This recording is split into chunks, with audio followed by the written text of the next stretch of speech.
Takers ಅವರ ಬಯಲೈದುಗಳಿಗೆ ಕವನ ಸಂಕಲನದ ಕುರಿತಾಗಿ ಅಲ್ಲಿರುವಂಥ ಕೆಲವು ಕವಿತೆಗಳನ್ನು ಓದೋದ್ರ ಮುಖಾಂತರ ನಾವೆಲ್ಲರೂ ಈ ಸಂಜೆಯನ್ನು ಮತ್ತಷ್ಟು ಸಾಹಿತ್ಯದ ಕಡೆ ಮುಖ ಮಾಡುವ ಹಾಗೆ ಮಾಡಲಿ ಅನ್ನುವಂಥ ಆಶಯ ಇತ್ತು.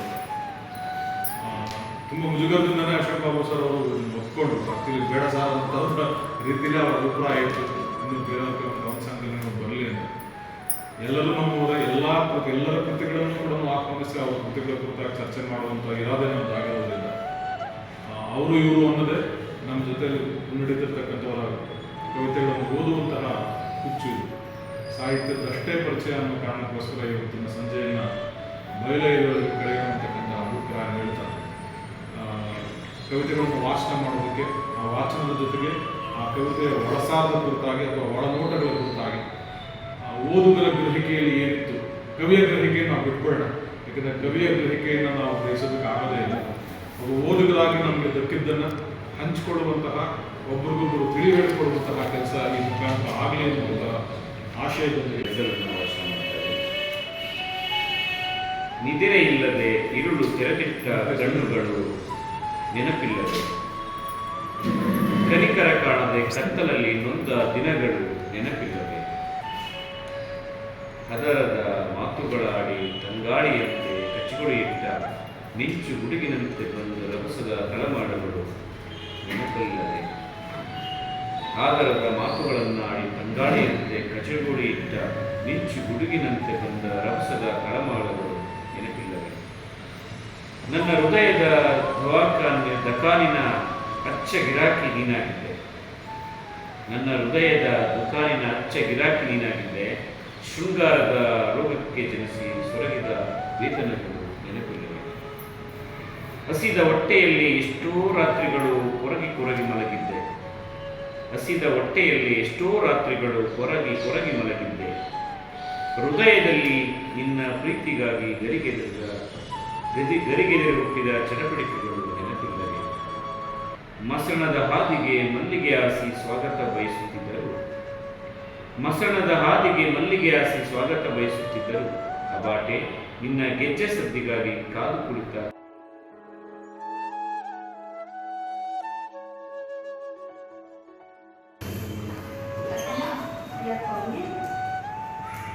ಶೀರ್ಷಿಕೆ ಅಮ್ಮ.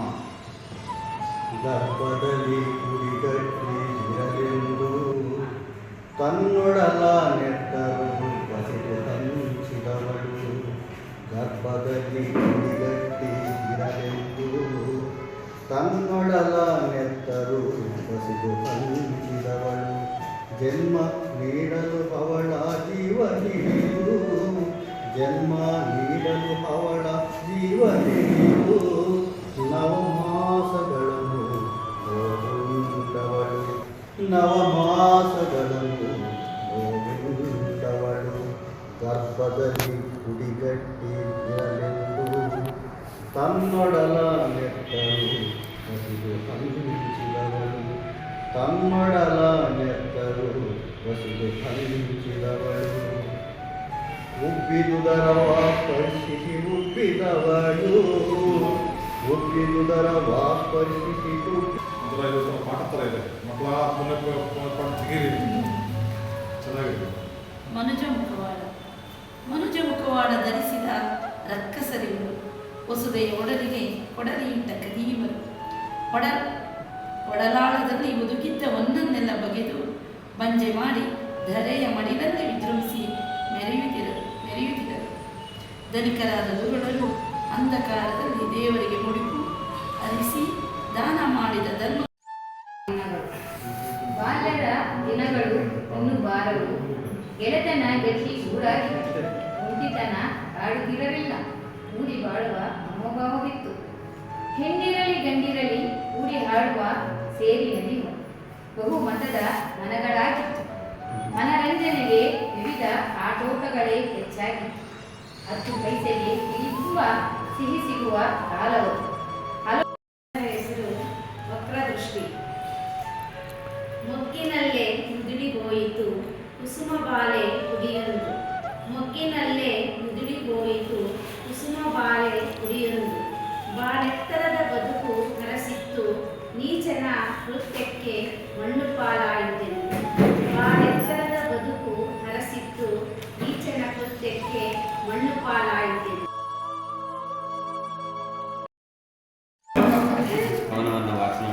ಪ್ರಯತ್ನಿಸ್ತೇನೆ.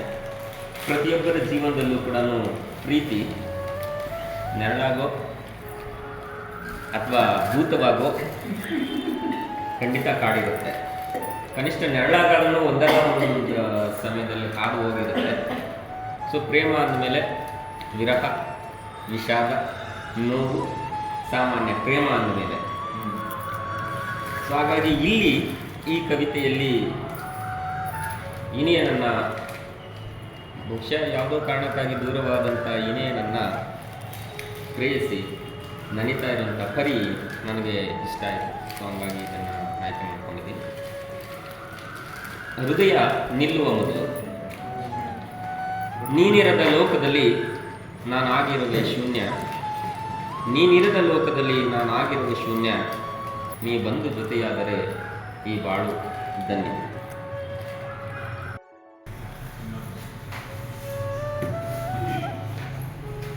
ಮೊದಲಿಗೆ ಈ ಕಾರ್ಯಕ್ರಮದ ಕೇಂದ್ರ ಬಿಂದುಗಳಾಗಿರ್ತಕ್ಕಂಥ ಅಬಾಟಿ ಸರ್, ಅಶೋಕ್ ಬಾಬು ಸರ್ ಅವರಿಗೆ ಅಭಿನಂದನೆಗಳು. ಹಾಗೆಯೇ ಬಯಲ ಎದೆಯೊಳಗೆ ಕವನ ಸಂಕಲನಕ್ಕೆ ಮರುಜನ್ಮವನ್ನು ನೀಡಿದಂತೆಯೇ ಈ ದಿನದ ಒಂದು ಕಾರ್ಯಕ್ರಮ ಅಂತ ಹೇಳ್ಬೋದು. ಆಲಂಪುರ ಸಂಸ್ಥೆಯವರು ಕೂಡ ಧನ್ಯವಾದಗಳನ್ನು ತಿಳಿಸುತ್ತಾ, ನನ್ನ ಅದೃಷ್ಟದ ಆಷಾಢ ಯಾಕಾದರೂ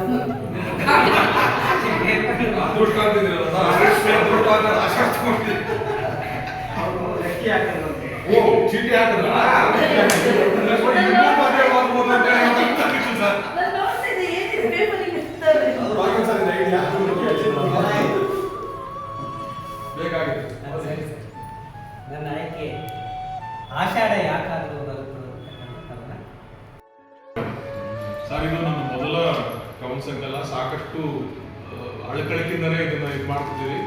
ಸ್ವಲ್ಪ ಯಾಕಿರೋ ಹಾಕ್ತಿದ್ದೀರೋ, ಸಾರಿಗೆ ಮಾಡ್ಕೊಳ್ತಿದ್ದೀರೋ ಅನ್ನೋ ಥರದ ಮುಜುಗರ ವ್ಯಕ್ತಪಡಿಸಿದ್ರು.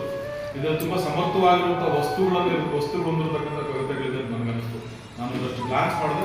ನನ್ನ ಆಸಕ್ತಿಯ ಒಂದೆರಡಷ್ಟು ಕವಿತೆಗಳನ್ನು ಮಾರ್ಕ್ ಮಾಡಿ ಇಟ್ಕೊಂಡೆ. ಅಕಸ್ಮಾತ್ ಯಾರಾದರೂ ರಿಪೀಟೆಡ್ ಓದ್ಬಿಟ್ರೆ ಅದನ್ನು ಬಿಟ್ಟು ನಾನು ಓದಬೇಕು ಅಂತೇಳಿ ಒಂದು 3 ಕಡೆ ನಾನು ಮಾರ್ಕ್ ಮಾಡಿ ಇಟ್ಕೊಂಡಿದ್ದೆ. ಹಂಗಾಗಿ ನನ್ನ ಪುಣ್ಯಕ್ಕೆ ನಾನು ಆಯ್ಕೆ ಮಾಡ್ಕೊಂಡಿದ್ದೇನೆ, ಯಾರೂ ಹೋಗಲಿಲ್ಲ. ತುಂಬ ಸಂತೋಷ ಆಯಿತು. ಅವರ ಸಾಮಾಜಿಕ ಪ್ರಜ್ಞೆ ಪ್ರಧಾನವಾಗಿ ಮೂಲವಾಗಿ ಇಟ್ಕೊಂಡೆ ನಾನು ಈ ಪದ್ಯವನ್ನು ನಾನು ಗಮನಿಸ್ಕೊಂಡಿದ್ದು.